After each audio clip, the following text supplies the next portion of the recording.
Assalamualaikum warahmatullahi wabarakatuh. Selamat datang dalam video kami tentang supply chain management di PT Toyota Manufacturing Indonesia. Toyota merupakan pabrikan mobil terbesar di dunia dalam unit sales dan net sales. Pabrikan terbesar di Jepang ini menghasilkan 8-8,5 juta unit mobil di seluruh dunia tiap tahunnya. Perusahaan ini bermarkas di Tokyo, Jepang. Pada tahun 1936, mereka meluncurkan mobil penumpang pertama mereka, Toyota AA. Kala itu masih menggunakan nama Toyota. Model ini dikembangkan dari prototipe A1 yang dilengkapi bodi dan mesin A. Kendaraan ini dari awal diharapkan menjadi mobil rakyat. Setelah 4 tahun menunggu, dirasa cukup melahirkan perusahaan otomotif sendiri dan melepaskan diri dari industri tekstil mereka. Kemudian tahun 1937 mereka meresmikan divisi otomotif yang memakai nama Toyota, bukan Toyota seperti nama industri tekstil. Pengembalian nama Toyota dalam bahasa Jepang mewakili 8 karakter dan 8 adalah angka kebutuhan bagi warga masyarakat Jepang. Sejalan semakin mengglobal produk Toyota, mereka sadar tidak mempunyai grafik logo, bahkan di Indonesia sampai dijumpai kendaraan bermerek Toyota seperti di Toyota Kijang dengan logo Toyota pada grill di bagian bonet atau hidung mobil. Pada tahun 1989, Toyota akhirnya memutuskan untuk membuat 2 lingkaran oval elips yang menghasilkan huruf T, dan elips ketiga mengisyaratkan akan the spirit of understanding in design. Lingkaran ketiga itu sekaligus mengelilingi kedua lingkaran elips sebelumnya yang berbentuk T itu, sebagai bukti menjaga dan mempengaruhi sekelilingnya. SCM yang diterapkan oleh PT Toyota mencakup koordinasi antara pemasok, distributor, manufaktur, dan pelanggan yang bertujuan untuk memastikan produksi kualitas dengan harga yang kompetitif. PT Toyota juga fokus pada pemilihan pemasok yang tepat, memastikan kualitas bahan baku, dan menjaga pelayanan pelanggan selama pandemi COVID-19. Perusahaan mengalami disrupsi tetapi berhasil menyesuaikan operasi bisnisnya, termasuk kontribusi dalam bentuk donasi alat pelindung diri dan ambulans. Proses supply chain di PT Toyota Manufacturing Indonesia melibatkan beberapa tahapan penting yang saling berhubungan, yang bertujuan untuk memastikan produksi dan distribusi produk otomotif berkualitas dengan harga yang kompetitif. Yang pertama itu ada perencanaan atau plan. Tahap ini mencakup kegiatan menyeimbangkan permintaan dan penawaran yang bertujuan untuk memenuhi kebutuhan sumber daya, produksi, dan pemasok. Perencanaan yang efektif memastikan bahwa setiap komponen dan bahan baku tersedia tepat waktu untuk produksi. Yang kedua, ada pengadaan atau source. Pada tahap ini, mengelola pemasukan bahan baku yang dibutuhkan oleh produksi. Mereka menggunakan pemasok lokal untuk mendapatkan komponen mobil dengan fokus pada meningkatkan kualitas dan efisien biaya. Pemilihan pemasok dilakukan berdasarkan standar kualitas yang ketat. Yang ketiga, ada produksi atau MAC. Tahap ini melibatkan proses produksi, pengujian, dan pengemasan produk. Menjaga kualitas produknya melalui proses produksi yang efisien, terkontrol. Produk yang dihasilkan baik untuk pasar lokal maupun ekspor harus memenuhi standar kualitas yang tinggi yang telah ditetapkan. Yang keempat ada distribusi atau deliver. Setelah produksi selesai, produk mendistribusikan ke pelanggan sesuai pesanan, memastikan bahwa proses distribusi berjalan dengan lancar dengan produk yang dikirim tepat waktu ke berbagai daerah, termasuk kota besar dan kecil Indonesia. Yang kelima ada pengembalian atau return. Tahap ini mencakup aktivitas pengembalian produk dari pelanggan jika diperlakukan, misalnya karena ada yang cacat produk atau alasan lain yang disepakati. Baik, untuk selanjutnya, perkembangan teknologi telah memungkinkan transportasi semakin cepat dengan biaya yang lebih rendah. Hal tersebut meningkatkan ketergantungan perusahaan terhadap supplier sehingga resiko semakin tinggi. Salah satunya adalah disrupsi. Disrupsi merupakan gangguan yang menyebabkan perubahan radikal yang terjadi terhadap pasar. Bentuk disrupsi yang terjadi belakangan ini adalah COVID-19, dan PT Toyota tidak luput dari dampak pandemi ini. Sebelum masa pandemi, PT Toyota telah melakukan kegiatan operasional perusahaan yang sudah direorganisasi menjadi Toyota Astra Motor. Selama COVID-19, PT Toyota tidak mengalami perubahan yang signifikan karena kegiatan operasional yang dilakukan masih sama seperti sebelumnya. Tahap produksi PT Toyota tetaplah berupa pengiriman hasil produk dan memasarkan produk agar dapat menarik minat pembeli. Pada masa pandemi, mengingat bisnis yang berafiliasi dengan PT Toyota, sejumlah bisnis yang dulunya aktif harus tutup sementara. Hal ini membuat PT Toyota perlu menyiapkan alternatif terkait supplier mereka.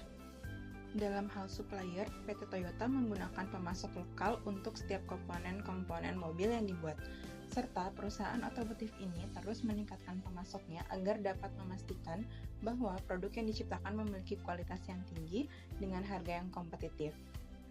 Sedangkan dalam hal purchasing, PT Toyota akan membeli bahan baku mentah dengan standar kualitas yang telah ditentukan oleh perusahaan-perusahaan mobil, sehingga tetap dilakukan proses analisis dan penelitian mengenai kualitas bahan mentah yang layak dijadikan untuk bahan baku yang kemudian akan digunakan untuk produksi oleh perusahaan ini.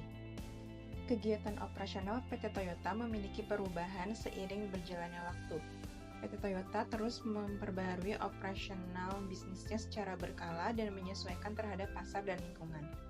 Dengan adanya strategi baru, perusahaan ini akan terus melakukan operasi bisnis dan meningkatkan strategi pengelolaan operasional bisnis mereka.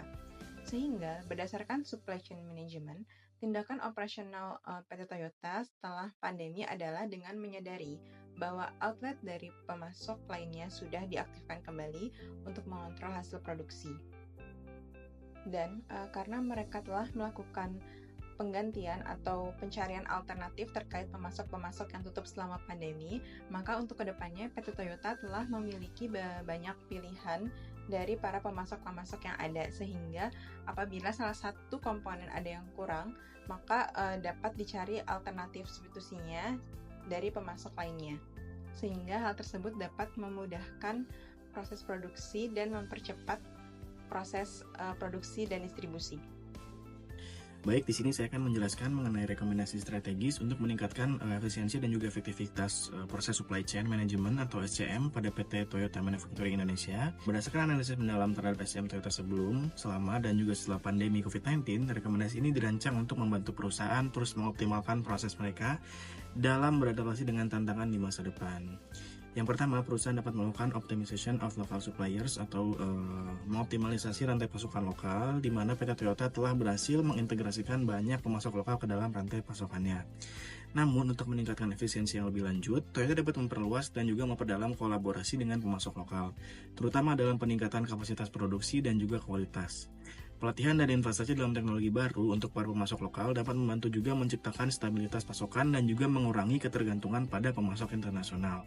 Selain itu, dengan mendukung rantai pasokan lokal, Toyota juga dapat mempercepat proses produksi dan juga mengurangi biaya transportasi serta resiko terkait dengan pengiriman jarak jauh. Berikutnya yaitu leveraging digital teknologi, di mana penerapan teknologi digital yang lebih luas akan sangat meningkatkan efisiensi supply chain. PT Toyota dapat memanfaatkan Big Data Analytic atau IoT, Internet of Things, dan juga Artificial Intelligence atau AI untuk meningkatkan visibilitas dan kendali atas aliran barang dalam rantai pasokan. Teknologi seperti real-time data monitoring dapat memberikan wawasan yang lebih baik tentang performa pemasok, inventaris, serta distribusi, sehingga Toyota dapat merespon permintaan pelanggan dengan lebih cepat dan juga mengurangi resiko kelebihan atau kekurangan stok. Penggunaan teknologi AI dalam perencanaan rantai pasok juga dapat membantu mengoptimalkan pengambilan keputusan. Dengan bantuan analitik yang prediktif, Toyota dapat meramalkan perubahan permintaan pasar dengan lebih akurat dan mengatur rantai pasokan dengan lebih responsif, sehingga dapat mengurangi pemborosan dan juga biaya tambahan lainnya. Rekomendasi berikutnya yaitu melakukan strengthening supply chain resilience, di mana pada pandemi COVID-19 menunjukkan pentingnya supply chain resilience, yaitu kemampuan untuk pulih dari disrupsi dengan cepat. Oleh karena itu, Toyota harus memperkuat strategi resilience dengan cara mendisversikan pemasok dan lokasi produksi untuk mengurangi risiko jika terjadi gangguan yang besar. Selain itu, Toyota juga dapat membentuk rencana kontingensi yang lebih detail dan fleksibel untuk berbagai skenario yang lebih darurat lagi di masa yang akan datang.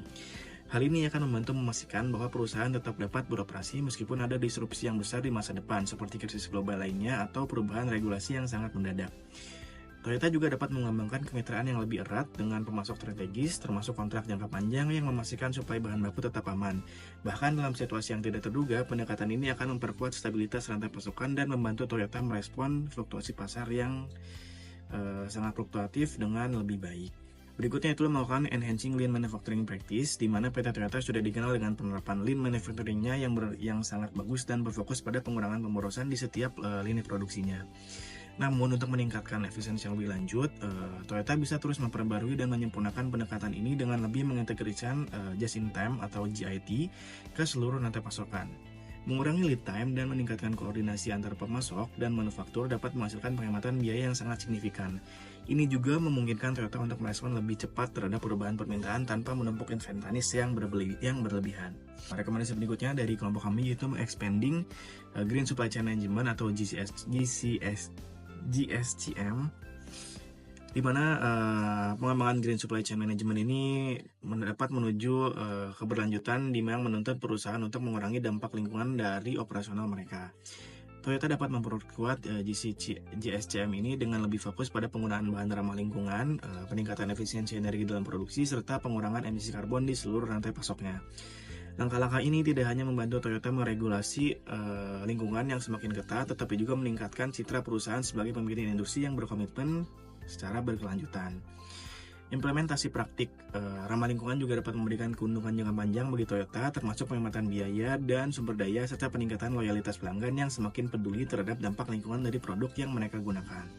Sebagai kesimpulan, kesuksesan PT Toyota Manufacturing Indonesia dalam menghadapi tantangan global seperti pandemi COVID-19 tidak lepas dari penerapan supply chain management yang tangguh, inovatif, dan juga berkelanjutan.